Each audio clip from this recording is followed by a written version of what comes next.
Be angry, sin not. A journey through Neville's teachings on emotion, righteousness, and the inner self.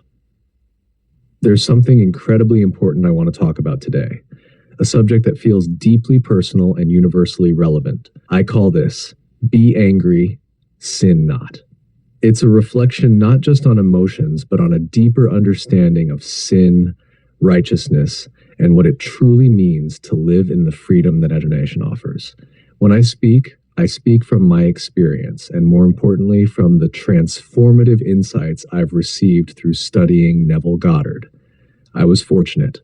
Unlike many who discover the law through a variety of self-help teachers, I entered this world through Neville alone. What drew me to him wasn't even the law at first. It was his interpretation of the Bible.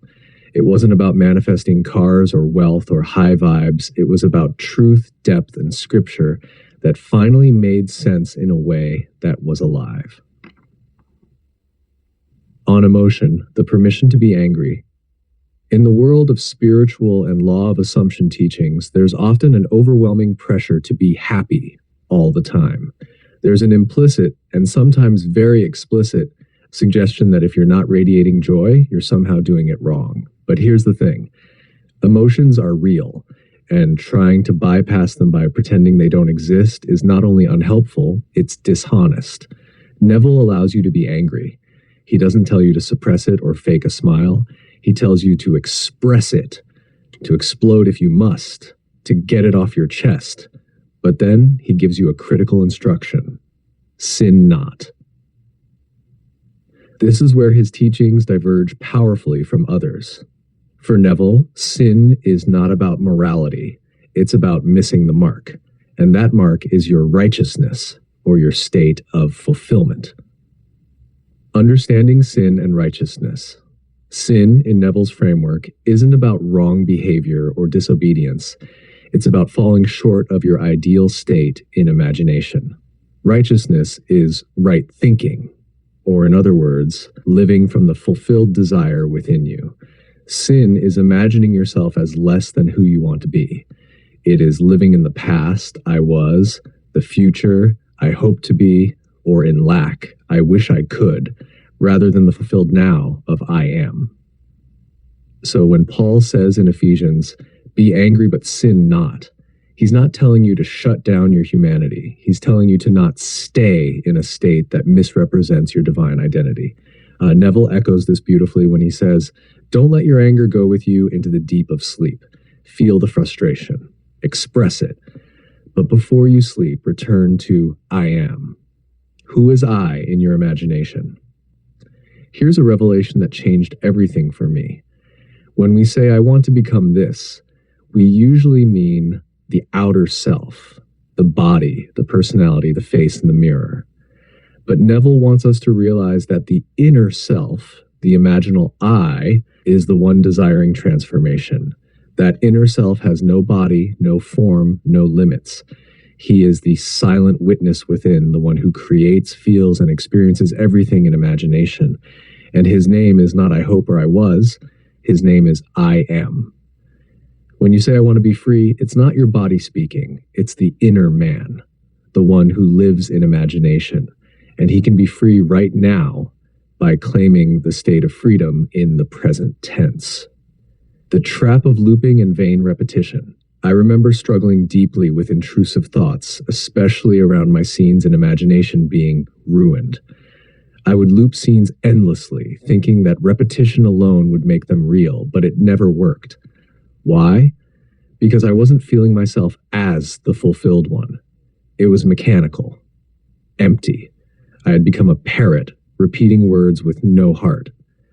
Neville and even Joseph Murphy warn against this. It's not the repetition that matters, it's the state.